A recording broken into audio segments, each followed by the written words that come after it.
Баршаңызға сәлем. Сіздермен компьютермен жұмыс ету барнасы және де мен қайтып берген жадыра. Бұл видеода осындай слайдтың жасау жолын көрсететін боламын. Егер де қызық болса, соңына дейін көріңіз және де міндетті түрде достарыңызбен бөлісе отырыңыздар. Жұмысымызды бастайық. Вставка рисунки дегеннің ішінен керекті сурет таңдап открыть дегенді басып, артқы фонды қойып аламыз. Вставка оның ішінен надпись дегенге барып, керекті жазуды жазып, шрифт пен сөздің көлемін өзгертіп аламыз. Мендегі шрифт ол Telegram каналдан жүктелген. Телеграмға кіріп, поисқа қазақша шрифттер деп жазатын болсаңыздар, арнайы каналдар шығады. Сол жерден керекті шрифтті скачать етіп, жоғарыда скачать етілген жерден басып, установить дегенді басатын болсаңыздар, осында Word-қа, PowerPoint-қа бәріне жүктелетін болады. Енді осы слайдтың үстіне келесі слайдқа қойылатын сурет болсын, жазу болсын, барлығын дайындап аламыз.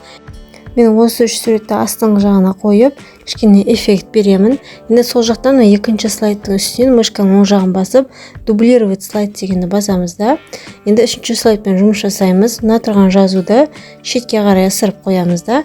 Мына үш суретті ортаңғы бөлікке әдемілеп келтіріп аламыз.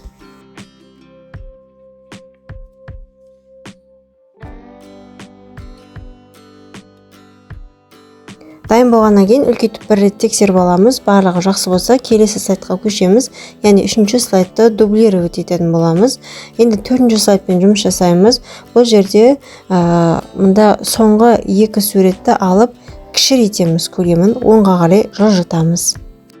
Мен черновой вариантта ең бірінші слайдқа керекті суретпен тексті дайындап қойғанмын. Сол жерден осы Жанболат туралы кішкене ақпаратты сол жерден көшіріп, мен мына жерге вставить етемін. Мен әзірге ақ түске жай ғана қоя тұрдым. Неке үлкейтіп қараған кезде осындай көрініс шығады.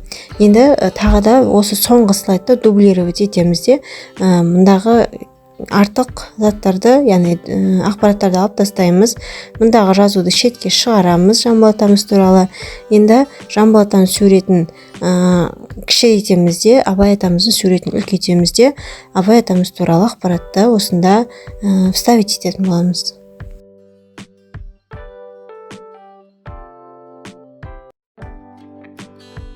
Енді тағы да соңғы слайдты дублировать етеміз. Ең соңғы слайдпен жұмыс жасаймыз. Абай атамыз туралы ақпаратты шетке ысырып қоямыз.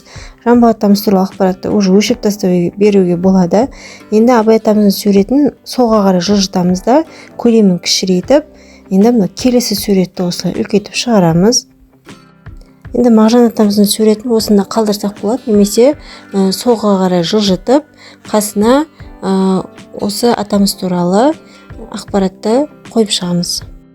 Мен жазудың шрифтің көлемін қалай өзгерткенімді көрсетіп жатқан жоқпын. Барлық слайд жасаушылар білет деген ойдамын.